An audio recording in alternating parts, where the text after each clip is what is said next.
السلام علیکم ورحمۃ اللہ وبرکاتہ۔ باب اول توحید اور اس کی اقسام۔ آج ہم توحید، اس کا لغوی معنی اور اصطلاحی مفہوم اور اس کی اقسام، کتنی اقسام ہیں، ان کو تفصیل کے ساتھ پڑھیں گے۔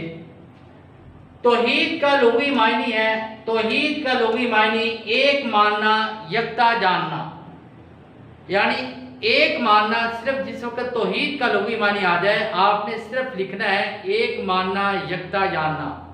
لغوی معنی میں یہ نہیں لکھنا کہ اللہ کو ایک ماننا، اللہ کو یکتا جاننا، اور وہ سارا کچھ اصطلاحی معنی میں بیان کرنا ہے، اور لغوی معنی میں صرف آپ نے لکھنا ہے ایک ماننا، یکتا جاننا۔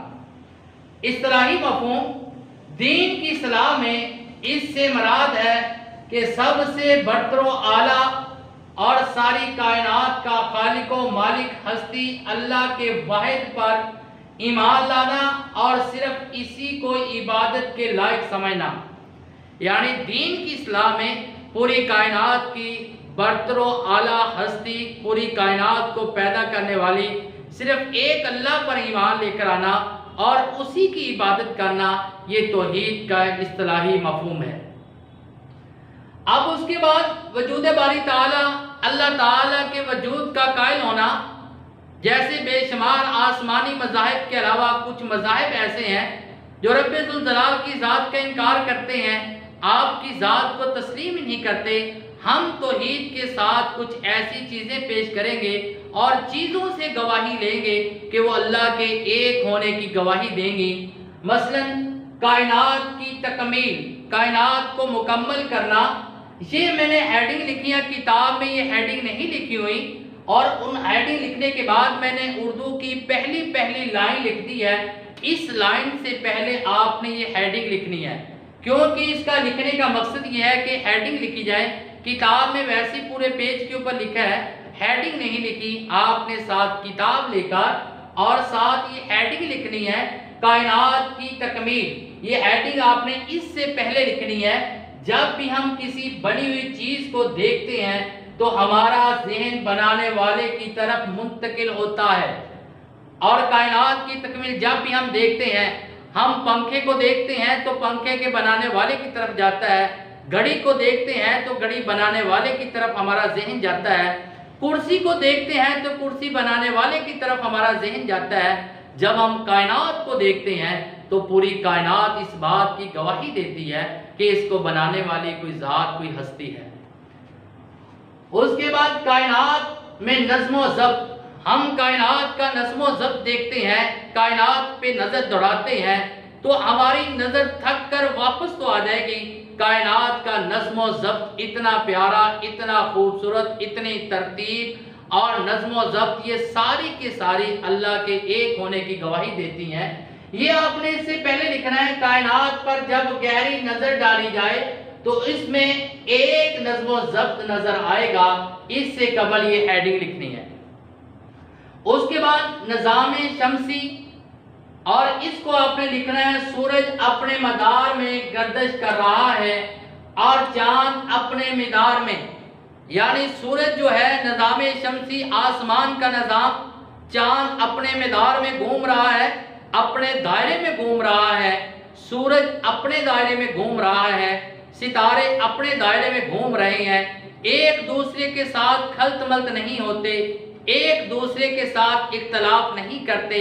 کہیں ایسا پاسبل نہیں کہ سورج اور چاند اکٹھے ہی طلوع ہو رہے ہوں، اور دن اور رات، دن آتا ہے تو رات چلے جاتی ہے، رات آتی ہے تو دن چلے جاتا ہے۔ یہ نظام شمسی اور دن اور رات کا آنا جانا، یہ بھی رب ذوالجلال کے وجود اور واحد ہونے کی دلیل ہے۔ دن اور رات میں اختلاف، دن اور رات کا اختلاف آپ نے لکھنا ہے۔ یہاں پہ لکھا ہے کائنات کا نظم و ضبط اس بات کی روشن دلیل ہے۔ کائنات کا سارا نظم و ضبط، دن اور رات کا آنا جانا، دن کا اپنے وقت پہ طلوع ہونا، رات کا اپنے وقت پہ طلوع ہونا، یہ ساری کی ساری اللہ کے واحد ہونے کی اور وجود کی گواہی دے رہی ہیں۔ فطرت انسانی، اس کو آپ نے لکھنا ہے، جس طرح زمین و آسمان اور ساری کائنات وجود باری تعالیٰ کی گواہی دیتی ہیں، اسی طرح انسان کی فطرت کی آواز بھی یہی ہے کہ انسانی فطرت یہ ہے، انسان چاہے جاہل سے جاہل بھی ہے اور کوئی بھی انسان ہے، کسی نہ کسی جا کر اس کی جگہ اس کی عقل تسلیم کر لیتی ہے کہ پوری کائنات کو بنانے والی کوئی ہستی ہے، پوری کائنات کا نظام چلانے والی کوئی ہستی ہے۔ جب ایک کرسی بغیر بنانے والے کے نہیں بن سکتی اور ایک گھڑی بغیر بنانے والے کے نہیں بن سکتی، تو پوری کائنات کیسے بن سکتی ہے؟ پوری کائنات کیسے چل سکتی ہے؟ انسان کی فطرت ہے، عقل ہے، اور جاہل سے جاہل انسان بھی کسی نہ کسی طریقے سے اس بات کو تسلیم کرتا ہے۔ وحدانیت الہی، اس کو لکھنا ہے کائنات کو بنانے والی یہ اعلیٰ برتر ہستی صرف ایک ہی ہے، کہ کائنات کو بنانے والی اعلیٰ اور برتر ہستی صرف ایک اللہ کی ذات ہے۔ ہم جس وقت کائنات میں نظر دوڑاتے ہیں کہ اگر دو خدا ہوتے پوری کائنات کا نظام دھرم برم ہو جاتا، ایک کہتا میں نے سورج کو مشرق کی طرف سے نکالنا ہے، دوسرا کہتا میں نے مغرب کی طرف سے نکالنا ہے، ایک کہتا میں نے بارش کو نازل کرنا ہے، دوسرا کہتا میں نے دھوپ کو نکالنا ہے، یہ پوری کائنات کا، ایک کہتا میں نے پھل کو میٹھا کرنا ہے، دوسرا کہتا میں نے کڑوا کرنا ہے۔ لہذا کائنات کی ہر چیز اس بات کی اللہ کے ایک ہونے کی، واحد ہونے کی گواہی دے رہی ہے۔ اب ہم اس کے بعد آگے کرتے ہیں توحید کی اقسام، کے توحید کی کتنی اقسام ہیں اور توحید کی کتنی اقسام ہیں۔ توحید کی اقسام اب آپ کے سامنے تفصیل کے ساتھ بیان کر رہے ہیں۔ توحید کی اقسام، توحید کی 3 اقسام ہیں: ذات میں توحید، صفات میں توحید، صفات کے تقاضوں میں توحید۔ کہ توحید ہم نے کیا تھا توحید کا لغوی اصطلاحی مفہوم، وجود باری تعالی، اور اس کے بعد توحید کی اقسام۔ ذات میں توحید، ذات میں توحید کا مفہوم ہے کہ اللہ کی ذات اور حقیقت میں کوئی دوسرا فرد حصہ دار نہیں، لہذا نہ اس کی کوئی برابری کر سکتا ہے اور نہ اس کا کوئی باپ یا اولاد ہے۔ کہ اللہ رب العزت ذات کے لحاظ سے اکیلا ہے، نہ اس کا کوئی برابر ہے، نہ وہ کسی کا باپ ہے، نہ کوئی بیٹا ہے۔ جیسے اللہ رب العزت نے سورۃ الاخلاص میں، یہ کتاب میں لکھی ہوئی ہے پوری سورۃ الاخلاص، اس وجہ سے میں نے نشاندہی کی ہے، صرف ایک آیت لکھی ہے، قل هو اللہ احد، آپ کہہ دیجئے اللہ ایک ہے، اور اللہ بے نیاز ہے، نہ وہ کسی کا باپ ہے، نہ وہ کسی کا بیٹا ہے۔ اس وجہ سے باپ اور بیٹے کی حقیقت ایک ہوتی ہے۔ باپ کو بھی بھوک لگتی ہے، بیٹے کو بھی بھوک لگتی ہے، باپ کو بھی نیند آتی ہے، بیٹے کو بھی نیند آتی ہے، لہذا باپ اور بیٹے کی حقیقت ایک ہے۔ اس وجہ سے اللہ تعالیٰ کا نہ کوئی برابر ہے اور نہ وہ کسی کا باپ بیٹا ہے، وہ یکتا اور ایک ہے ذات کے لحاظ سے۔ صفات میں توحید، دوسرا ہے صفات۔ صفات کہتے ہیں خوبیاں، جو اللہ رب العزت کی ذات کی خوبی ہیں وہ کسی اور میں نہیں۔ صفات میں توحید کا مفہوم یہ ہے کہ اللہ تعالیٰ ایسی صفات کاملہ کا مالک ہے جو کسی اور فرد میں موجود نہیں۔ وہ اپنے علم، قدرت، ارادہ، سمع، بصر، سمع کہتے ہیں سننا اور بصر کہتے ہیں دیکھنا میں یکتا اور بے مثل ہے۔ کہ اللہ کی جو صفات ہیں، جس طرح اللہ تعالیٰ پوری کائنات کا علم رکھتا ہے اور دنیا میں اور اسی طرح تقریباً 1000 سے زیادہ مخلوقات ہیں، ہر کسی کی سنتا ہے، ہر کسی کو دیکھتا ہے، اور یہ رب ذوالجلال کے ہر چیز علم میں ہے، اور ہر کسی کو رب ذوالجلال کی پکار جو بھی پکارتا ہے اللہ اس کی سنتا ہے۔ یہ تمام صفات کسی اور میں ایسی نہیں پائی جا سکتی۔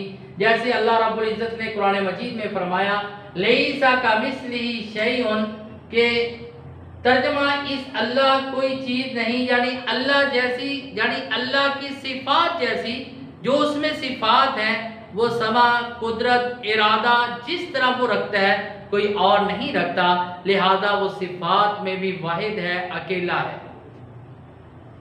تیسرا ہے صفات کے تقاضوں میں توحید۔ صفات کے تقاضوں میں توحید کا مطلب یہ ہے، مفہوم یہ ہے کہ جس طرح انسان نے اس بات کو تسلیم کیا کہ رازق صرف اللہ کی ذات ہے، کائنات میں برتر و اعلیٰ ہر لحاظ سے اللہ کی ذات ہے، اب عبادت کے لائق بھی وہی ہے اور اسی سے مانگا جائے، اسی کی عبادت کی جائے، اسی کے سامنے ہاتھ پھیلائے جائے اور مسبب الاسباب بھی وہی ذات ہے۔ اب یہ نہیں کہ اس کے علاوہ عبادت کسی اور کی کرنا یہی اللہ کی ذات میں ہے، لیکن اللہ کے علاوہ کسی اور سے امید بھی رکھنا یہ بھی نہیں تھی۔ ہر لحاظ سے اللہ ہی کو تمام صفات کے لحاظ سے اور صفات کے تقاضوں کے لحاظ سے اب عبادت اسی ہی کی کرنی ہے۔ قرآن مجید میں اللہ تعالیٰ نے فرمایا اللہ تعبدوا الا اياه، تم صرف اسی کی عبادت کیا کرو، یعنی صرف اللہ ہی کی عبادت کیا کرو۔ یہ تھی توحید کی اور اسی طرح اقسام۔ اب ہمارا اگلا سوال انشاءاللہ ہم جو کریں گے وہ ہوگا شرک اور اس کی اقسام۔